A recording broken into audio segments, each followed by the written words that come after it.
Hello दोस्तों, स्वागत है आपका मेरे YouTube channel let's study with Poonam में, जिसमें हम जीके जीएस से रिलेटेड टॉपिक के बारे में चर्चा करते हैं।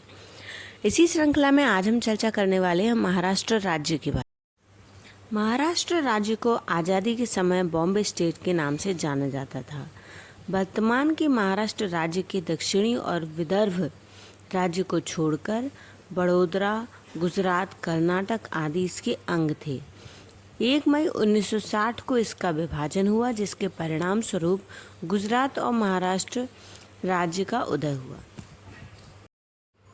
महाराष्ट्र भारत के पश्चिमी क्षेत्र में स्थित एक राज्य है और यह भारत का दूसरा सबसे अधिक आबादी वाला राज्य और क्षेत्रफल के हिसाब से तीसरा सबसे बड़ा राज्य है।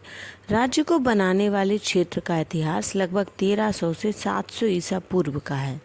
हालांकि वर्तमान राज्य की स्थापना 1960 में हुई थी। भारतीय स्वतंत्रता से पहले इस क्षेत्र पर शासन करने वाले उल्लेखनीय राजवंशों और संस्थाओं में कालानुक्रमिक क्रम में मौर्य साम्राज्य, पश्चिमी क्षत्रप, सातवाहन वंश, राष्ट्रकूट वंश, पश्चिमी चालुक्य साम्राज्य, बहमनी सल्तनत, दक्कन सल्तनत, मुगल साम्राज्य, मराठा साम्राज्य और ब्रिटिश राज भी शामिल है। अब हम बात कर रहे हैं महाराष्ट्र के तुलजा भवानी मंदिर के बारे में। महाराष्ट्र के धाराशिव जिले में स्थित है तुलजापुर। यह ऐसा स्थान है जहां छत्रपति शिवाजी महाराज की कुल देवी मां तुलजा भवानी स्थापित है, जो आज भी महाराष्ट्र और अन्य राज्य के कई निवासियों की कुल देवी के रूप में प्रचलित है। तुलजा भवानी महाराष्ट्र के प्रमुख 3.5 शक्तिपीठों में से एक है और भारत के प्रमुख 51 शक्तिपीठों में भी मानी जाती हैं। माना जाता है कि छत्रपति शिवाजी महाराज को खुद देवी माँ ने तलवार प्रदान की थी। अभी यह तलवार लंदन के संग्रहालय में स्थान रखती है। यह मंदिर महाराष्ट्र के प्राचीन दंडकारण्य वन क्षेत्र में स्थित यमुनांचल पर्वत पर स्थित है। ऐसी जनश्रुति है कि इसमें स्थित तुलजा भवानी माता की मूर्ति स्वयंभू है। यह मूर्ति की एक और खास बात यह है कि यह मंदिर में स्थायी रूप से स्थापित न होकर चलायमान है।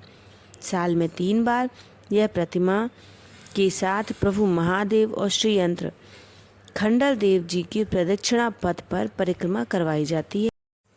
इस मंदिर की स्थापना मूल रूप से हेमदपंथी शैली में प्रभावित है। इसमें प्रवेश करने पर 2 विशालकाय महाद्वार नजर आते हैं। इनके बाद सबसे पहले कल्लोल तीर्थ स्थान है, जिसमें 108 तीर्थों के पवित्र जल का सम्मिश्रण है। उसमें उतरने के पश्चात थोड़ी ही दूरी पर गौमुख तीर्थ स्थित है, जहां जल तीव्र प्रवाह के साथ बहता है। तत्पश्चात सिद्धिविनायक भगवान का मंदिर स्थापित है। मान्यता के अनुसार तीर्थों में स्नान के पश्चात सर्वप्रथम सिद्धिविनायक जी के दर्शन करना आवश्यक होता है। महाराष्ट्र में सोलापुर जिले में स्थित पंढरपुर के बारे में अब चर्चा करते हैं। तो सोलापुर शहर के पास संत चंद्रभागा नदी के तट पर स्थित एक लोकप्रिय तीर्थ स्थल है, जिसका प्रशासनिक क्षेत्र जिले की 11 तहसीलों में से एक है। विठोबा मंदिर आषाढ़ में प्रमुख यात्रा के दौरान लगभग 10 लाख हिंदू तीर्थयात्रियों को आकर्षित करता है। श्री विट्ठल रुक्मणी का एक छोटा सा मंदिर भी स्थित है, जो मुख्य विट्ठल रुक्मणी मंदिर जितना ही पुराना है। पंढरपुर के इस वावी क्षेत्र में, जिसे बाखरी या कोर्टी देवालय के नाम से जाना जाता है, जिसे विश्वा मंदिर के नाम से भी जाना जाता है, कहा जाता है कि भक्ति संत चैतन्य महाप्रभु ने इस शहर में विठोबा मंदिर में 7 दिन की अवधि बिताई थी। ऐसा कहा जाता है कि महाराष्ट्र के कई संतों द्वारा देवता विठोबा की पूजा की जाती रही है। संत ज्ञानेश्वर, संत तुकाराम, संत नामदेव, संत एकनाथ, संत निवृत्तिनाथ, संत मुक्तामाई, संत चोखा मेला, संत सावतामाली, संत नरहरि सोनार, संत गोरा कुंभार, संत मीराबाई, संत गजानन महाराजी आदि प्रमुख संत हुए हैं। पंढरपुर का सबसे पुराना उल्लेख 516 ईस्वी में राष्ट्रकूट युग के ताम्रपत्र शिलालेख में मिलता है। शिलालेखों से स्पष्ट है कि 11वीं और 12वीं शताब्दी में यादव राजाओं ने मंदिर को बहुत सारे दान दिए। आदिल शाही के दौरान अफजल खान ने शहर का ज़्यादातर हिस्सा गिरा दिया था। पूरे महाराष्ट्र से संत यहाँ वार्षिक तीर्थ यात्रा के लिए आते थे। इस तरह पंढरपुर भक्ति आंदोलन का केंद्र बन गया था, जिसने सामाजिक धार्मिक सुधार की नींव रखी। इसके परिणाम स्वरूप नया सामाजिक संश्लेषण हुआ, जिसने बाद में मराठा साम्राज्य की नींव रखी। अब बात करते हैं महागणपति मंदिर के बारे में। महागणपति मंदिर एक हिंदू मंदिर है जो महाराष्ट्र में मुंबई में ठाणे के पास कल्याण तालुका में एक छोटे से शहर टिटवाला में स्थित है।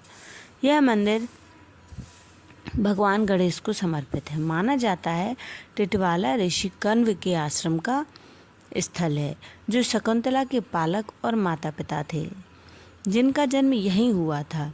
यह स्थान प्राचीन किंवदंतियों से भरा हुआ है। मंदिर में बहुत बड़ी संख्या में भक्त आते हैं, क्योंकि यह विश्वास है कि अलग हुए विवाहित जोड़ों को जोड़ा जा सकता है। अगर मंदिर में स्थापित गणेश जी की छवि की भक्ति के साथ पूजा की जाए तो वांछित लोगों की शादियां आसानी से तय हो जाती हैं। इस मंदिर में ज़्यादातर लोग मंगलवार को आते हैं।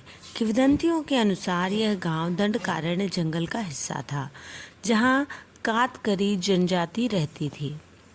ऋषि कण्व का आश्रम यहाँ था और कण्व ऋग्वेद के कई भजनों के लेखक और अंगिरस में से एक थे।